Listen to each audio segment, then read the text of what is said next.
One word from God can change your life. You're listening to Daily Prophetic. Step by step, we move forward. Step by step, we move closer to the prize. The Lord says, trust in me, that I am the one who walks with you, the one who guides you, the one who leads you. For I know the way. Do not turn around now, for we are so close.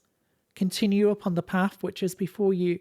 Continue upon the path that I have marked out, knowing that I am the Lord who is committed to you, the Lord who is faithful and true. Trust that I will guide and I will lead you by my hand. I will guide and I will lead you by my Spirit. For all things will work together for good. All things will be brought into the right place and the right time.